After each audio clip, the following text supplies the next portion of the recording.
जय श्री श्याम भक्तों, स्वागत है आपका हमारे YouTube चैनल में और उस पावन मंच पर जहां हर रोज कथा में गूंजता है बाबा खाटू श्याम का नाम और हर कहानी में झलकता है उनका अद्भुत चमत्कार।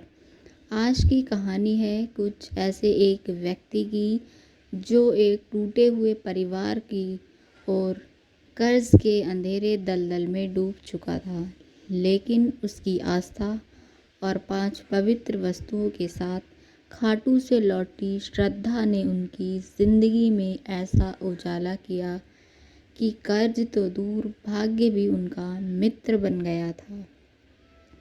राजस्थान के झुंझुनू जिले से दूर बसे लक्ष्मणपुरा नामक छोटे से गांव में रहते थे मोहनलाल, उनकी पत्नी सुनैना और 2 बच्चे बिंदिया और आरव। परिवार मेहनती था, लेकिन किस्मत लगातार उनके खिलाफ थी। मोहनलाल का छोटा सा पेंट पॉलिश का काम था, जो कोविड के बाद पूरी तरह ठप हो गया था।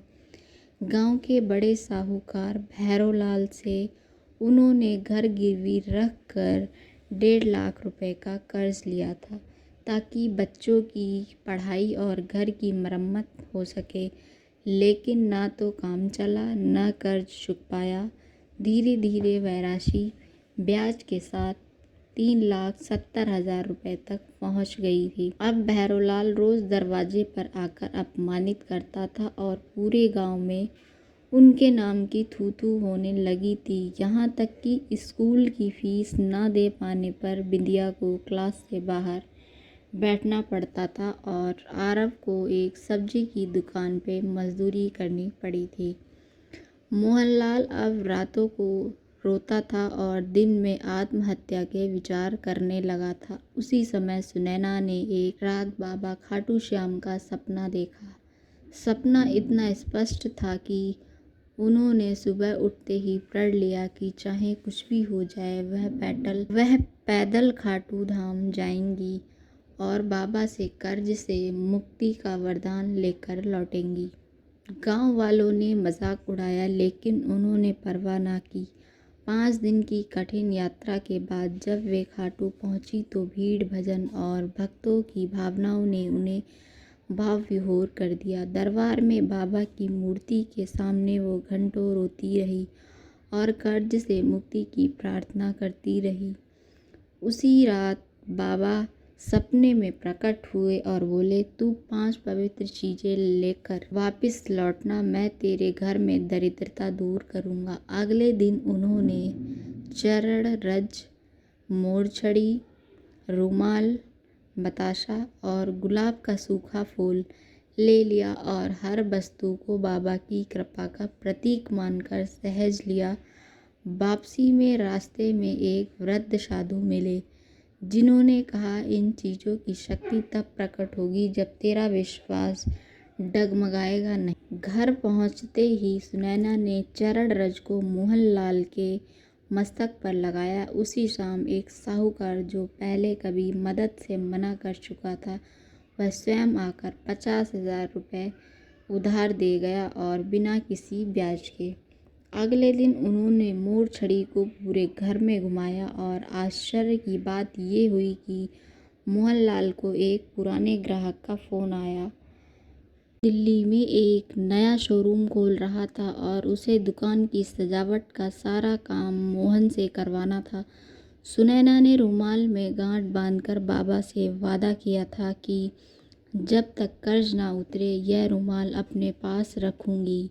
बतासे का प्रसाद उन्होंने बच्चों को खिलाया और उसी सप्ताह आरव को स्थानीय एनजीओ ने फ्री स्कूल ट्रेनिंग के लिए चुन लिया, जबकि बिंदिया को स्कूल ने वापस बुलाकर छात्रवृत्ति दी। फिर वो दिन भी आया जब सूखे गुलाब को तकिए के नीचे रखने पर मोहनलाल को बाबा ने स्वप्न में कहा, कल तेरा दिन बदलेगा बेटा। अगले ही दिन शहर की एक फैक्ट्री में उन्हें काम मिल गया। पहले ही महीने की तनख्वाह से उन्होंने 50,000 का कर्ज चुका दिया था और उसके बाद हर महीने थोड़ा थोड़ा करके कर्ज को चुकाते रहे।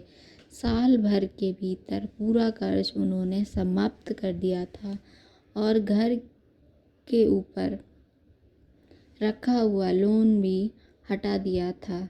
गांव के वही लोग जो सुनैना की यात्रा को पागलपन कहते थे, अब उन्हीं से सलाह लेने आने लगे।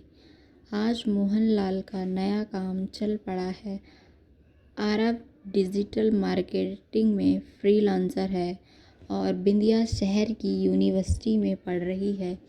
घर में रोज़ शाम को बाबा श्याम की आरती होती है और सच्ची श्रद्धा, सच्चे इरादे और सच्चे बाबा के सामने कुछ भी असंभव नहीं है। मोहनलाल अब जब किसी भी परेशान व्यक्ति से मिलता था तो सिर्फ एक ही बात कहता था, अगर ज़िंदगी में सब कुछ हार चुके हो तो बाबा श्याम के दरबार से मांग कर देखो, वहाँ से कोई खाली हाथ नहीं लौटता है। तो साथियों, ये थी उस विश्वास, समर्पण और करुणा की पावन कथा, जहाँ खाटू श्याम बाबा ने 5 पवित्र वस्तुओं के माध्यम से न केवल एक कर्ज उतारा था, बल्कि उनके जीवन को नव प्रभाव से भर दिया था। जिस घर में मायूसी का अंधेरा था, वहाँ बाबा श्याम के आशीर्वाद से उम्मीद का दीपक जल उठा था। तो हमने देखा कि जब कोई भक्त सच्चे हृदय से बाबा श्याम को पुकारता है, जब उसकी आंखों से आंसू आ जाते हैं, तो बाबा श्याम उस पुकार को कभी अनसुना नहीं करते हैं। उनकी कृपा की डोरी किसी भी टूटे हुए विश्वास को फिर से जोड़ सकती है। उनकी मोर छड़ी की एक झलक जीवन के सारे कष्टों को दूर कर सकती है और उनका नाम ही वह मंत्र है जो सबसे कठिन समय में शांति प्रदान करता है। बाबा श्याम ना तो जाति देखते हैं, ना अवस्था, ना दौलत, ना दिखावा। वो तो सब भाव के भूखे हैं। जिसके पास श्रद्धा की थाली हो, सेवा का दीप हो और प्रेम की सुगंध हो, उसी के घर बाबा स्वयं पधारते हैं। अगर आप भी जीवन के किसी संघर्ष से गुजर रहे हैं, अगर आप भी कर्ज, बीमारी, अकेलापन या टूटते रिश्तों से पीड़ित हैं, तो आज अभी इसी क्षण अपने हृदय में बाबा श्याम का नाम लो, उनकी तस्वीर को देखो और कहो, श्याम बाबा मेरे, अब तुझसे ही मुझे आस है। यकीन मानिए, जो शब्द आंसुओं से निकले हों, वो श्याम के दरबार में कभी खाली नहीं लौटते हैं। शायद बाबा आज आपको यही संकेत दे रहे हैं कि अब समय है उस बंधन से मुक्त होने का, उस बोझ को उतारने का और उस दिव्यता को अपनाने का जिसे खाटू धाम कहते हैं। अगर आपको यह कथा पसंद आई हो तो इसे ज़रूर शेयर करें, ताकि हम श्याम बाबा की लीला और कई टूटे हुए दिलों तक पहुंच सकें। और नीचे कमेंट में जय श्री श्याम लिखकर अपनी श्रद्धा को ज़रूर जाहिर करें। और याद रखिए, बाबा की रज़ा बिना पत्ता भी नहीं हिलता। तो जब वो मुस्करा दे तो समझ लीजिए आपके जीवन में सबसे अंधेरी रात अब सुबह में बदलने वाली है। तो भक्तों, आपको अगर ये कहानी पसंद आई हो तो कहानी को लाइक करें और शेयर करें कमेंट बॉक्स में। जय श्री श्याम।